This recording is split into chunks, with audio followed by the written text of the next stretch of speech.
মাজার পূজারি বলিও না, মিথ্যা অপবাদ দিয়েছ। আমরা বলেছি মাজার পূজা করি না, করি না, করি না, তোমরা তারপরে বলেছ মাজার পূজারি পূজারি পূজারি, অপবাদ দিয়েছ। আল্লাহ বিচার করেছে, এখন তোমরা নিজেরাই মন্দিরে পূজারি কথা বলো, ঠিক না?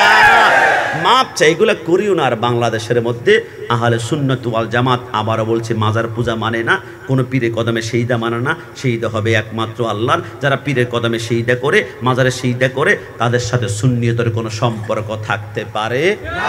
ডান হাত তুলে দেখা যা পারে। এরপরও চার দোকানে সকালবেলা মাজার পূজারি বলে কানের পট্টি বরাবর। না না, মাজার, আমরা তো মাজার পূজা করি না। মাজার পূজারি তখন বলতে পারতা যদি আমরা আল্লাহর ওলিকে খোদা মনে করে সেইদা করতাম, নাউজুবিল্লাহ। সেইদা হবে একমাত্র আল্লাহর। আমরা ক্লিয়ার কাট বলে দিলাম যে পীরের কদমে সেইদা হয়, যে মাজারে সেইদা হয়, এদের সাথে সুন্নিদের কোনো সম্পর্ক নাই, কোনো সম্পর্ক নাই, কোনো সম্পর্ক নাই। সেইদা হবে একমাত্র ইল্লাল্লাহ, একমাত্র ইল্লাল্লাহ, একমাত্র ইল্লাল্লাহ। মাজার পূজারি তখন বলতে পারতা যদি মাজারওয়ালাকে খোদা মনে করে সেইদা করতাম, নাউজুবিল্লাহ। আমাদের প্রভু তো হচ্ছে একজন। কয়জন? একটু শাহাদাত আঙ্গুল উঁচা করে দেখাই দেন তো, কয়জন? আমাদের প্রভু এক, এক নবীর উম্মত, জীবন বিধানে ওই সীমানি কোরআন। তবে কেন এক হে মুসলমান, এক হও করিয়া হবান, বাইতুল্লাহ এক, মদিনা শরীফ এক, ওহদ পাহাড় এক, বদরের মাঠ এক। একটা তো জীবনার মরণ তো একটাই, একসাথে মিলে মিশে একটাই প্রাণ। তবে কেন এক হে মুসলমান, এক হও করিয়া হবান আমাদের প্রভু। কজন কজন কজন কজন? আমরা মাজার পূজা করি না, মাজারে জিয়ারত করি। মাজারের সামনে গিয়ে সূরা ফাতিহা, ইখলাস, দুরূদ শরীফ পড়ে বলে আমরা বলি ওগো আল্লাহ, আমরা জানি আল্লাহর ওলি নিজ ক্ষমতায় কিছুই দিতে পারেন না, নিজ ক্ষমতায় কিছুই দিতে পারেন না। তবে আল্লাহ প্রদত্ত ক্ষমতা বলে নিঃসন্তানকে সন্তান দিতে পারে, গরিবকে কোটিপতি বানাতে পারে। একটু জবান খুলে বলে সুবহানাল্লাহ। আমাকে জিজ্ঞেস করেছে হুজুর মাজারে কেন যান? এ ভাইরা যারা মাইকের আওয়াজ বাইরে থেকে শুনতে পাচ্ছ, সামনে পিছনে ডানে বামে, আমি জানি অনেকে তোমরা আজকে মাহফিলে আসো নাই। দোস্ত, মাহফিলে যাবো না, যাবো না। কেন যাবি না? এটা বিদাতীদের মাহফিল, এটা মাজার পূজারীদের মাহফিল, এটা বিরানিখোরদের মাহফিল।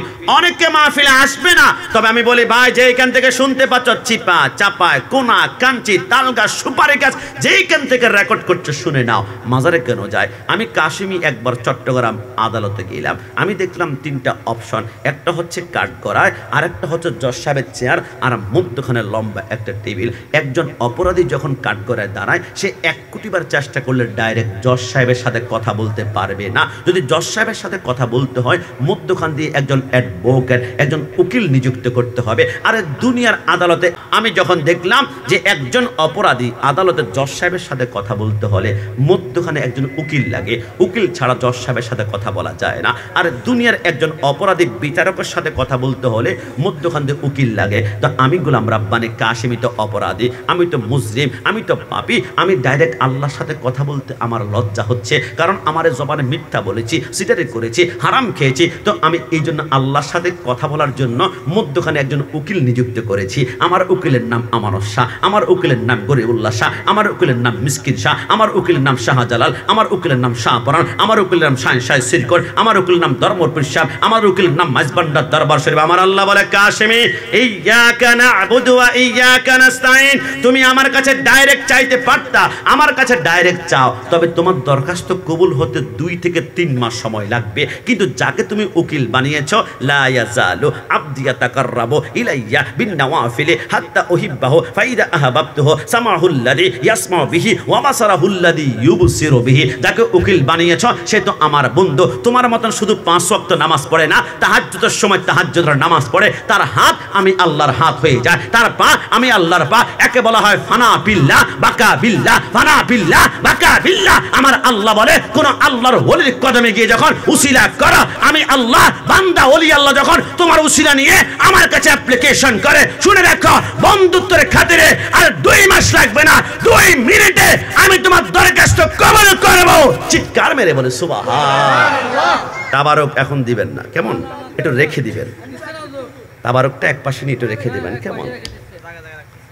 তাবারকটা এক পাশে রেখে দিবেন। আমি বিশ্বাস করি তাবারক যদি নাও দিত আমরা সুন্নিরা বসে থাকতাম। কারণ কি, 1 প্যাকেট তাবারক এটা যদি ওজন মাপেন হয়তো বা আপনি বলবেন বাজার দরে 150-200 টাকা, কিন্তু আমরা মাগরিব থেকে বসা আছি 8 ঘন্টা, 8 ঘন্টা হাজিরা যদি আমরা কাটে 800 টাকা উঠাতে পারতাম। তাবারকের জন্য সুন্নিরা বসে না। সুন্নিদের মেইন তাবারক রাসূলুল্লাহর প্রেমের আলোচনার খোরাক, কথা বলো ঠিক না?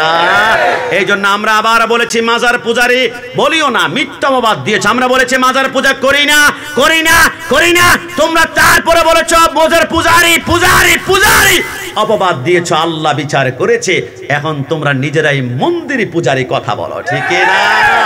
মাপ চাই, এগুলো করিও না। আর বাংলাদেশের মধ্যে আহলে সুন্নাত ওয়াল জামাত আবারও বলছে মাজার পূজা মানে না, কোনো পীরের কদমে সেইদা মানে না, সেইদা হবে একমাত্র আল্লাহর। যারা পীরের কদমে সেইদা করে, মাজারে সেইদা করে, তাদের সাথে সুন্নিয়তের কোনো সম্পর্ক থাকতে পারে না। ডান হাত তুলে দেখা যা পারে। এরপরও 4 দোকানে সকালবেলা মাজার পূজারি বলে কানের পট্টি বরাবর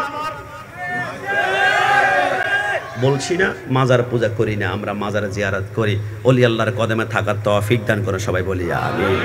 অনেকে কথাগুলো শুনবে খারাপ লাগবে, কিচ্ছু করার নাই, হক কথা বলবে, আপনার কাছে একটু খারাপ লাগতেই পারে। আসুন সর্বশেষ আমরা দেরি করব না। আমাকে বলেছেন যে হুজুর এখানে কয়েকটা কাগজ ছোট্ট এসেছে, তবে রসুলের আদর্শের কথা আমাকে একটু 2 মিনিট, আমি 2 থেকে 3 মিনিট যদি রসুলের 2 একটা আদর্শের কথা সুন্নতের কথা বলে খুব কষ্ট হয়ে যাবে। না না, মাজার, আমরা তো মাজার পূজা করি না। মাজার পূজারি তখন বলতে পারতা যদি আমরা আল্লাহর ওলিকে খোদা মনে করে সেইদা করতাম, নাউজুবিল্লাহ। সেইদা হবে একমাত্র আল্লাহর। আমরা ক্লিয়ার কাট বলে দিলাম যে পীরের কদমে সেইদা হয়, যে মাজারে সেইদা হয়, এদের সাথে সুন্নিদের কোনো সম্পর্ক নাই, কোনো সম্পর্ক নাই, কোনো সম্পর্ক নাই। সেইদা হবে একমাত্র ইল্লাল্লাহ, একমাত্র ইল্লাল্লাহ, একমাত্র ইল্লাল্লাহ। মাজার পূজারি তখন বলতে পারতা যদি মাজারওয়ালাকে খোদা মনে করে সেইদা করতাম, নাউজুবিল্লাহ। আমাদের প্রভু তো হচ্ছে একজন। কয়জন? একটু শাহাদাত আঙ্গুল উঁচা করে দেখাই দেন তো, কয়জন?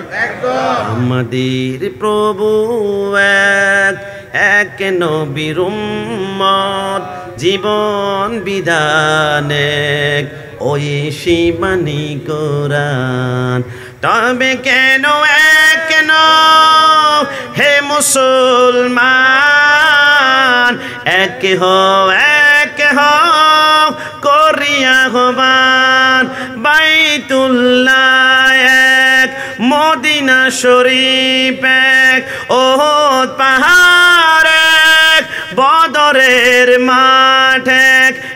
একটা তো জীবন আর মরণ তো একটাই, একসাথে মিলে মিশে একটাই প্রাণ। তবে কেন এক হে মুসলমান, এক হও করিয়া হবান। আমাদের প্রভু কজন কজন কজন কজন। আমরা মাজার পূজা করি না, মাজারে জিয়ারত করি। মাজারের সামনে গিয়ে সূরা ফাতিহা, ইখলাস, দুরূদ শরীফ পড়ে বলে আমরা বলি ওগো আল্লাহ, আমরা জানি আল্লাহর ওলি নিজ ক্ষমতায় কিছুই দিতে পারেন না, নিজ ক্ষমতায় কিছুই দিতে পারেন না। তবে আল্লাহ প্রদত্ত ক্ষমতা বলে নিঃসন্তানকে সন্তান দিতে পারে, গরিবকে কোটিপতি বানাতে পারে। একটু জবান খুলে বলে সুবহানাল্লাহ। আমাকে জিজ্ঞেস করেছে হুজুর মাজারে কেন যান? এ ভাইরা যারা মাইকের আওয়াজ বাইরে থেকে শুনতে পাচ্ছ, সামনে পিছনে ডানে বামে, আমি জানি অনেকে তোমরা আজকে মাহফিলে আসো নাই। দোস্ত, মাহফিলে যাব না, যাব না। কেন যাবি না? এটা বিদাতীদের মাহফিল, এটা মাজার পূজারীদের মাহফিল, এটা বিরানিখোরদের মাহফিল। অনেকে মাহফিলে আসবে না। তবে আমি বলি ভাই, যেইখান থেকে শুনতে পাচ্ছ, চিপা চাপায়, কোনা কাঞ্চি তালগাছ সুপারি গাছ, যেইখান থেকে রেকর্ড করছে শুনে নাও। মাজারে কেন যায়? আমি কাশিমি একবার চট্টগ্রাম আদালতে গেলাম, আমি দেখলাম 3টা অপশন। একটা হচ্ছে কাঠগড়ায়, আর একটা হচ্ছে জজ সাহেবের চেয়ার, আর মধ্যখানে লম্বা একটা টেবিল। একজন অপরাধী যখন কাঠগড়ায় দাঁড়ায়, সে 1 কোটি বার চেষ্টা করলে ডাইরেক্ট জজ সাহেবের সাথে কথা বলতে পারবে না। যদি জজ সাহেবের সাথে কথা বলতে হয়, মধ্যখান দিয়ে একজন অ্যাডভোকেট, একজন উকিল নিযুক্ত করতে হবে। আর দুনিয়ার আদালতে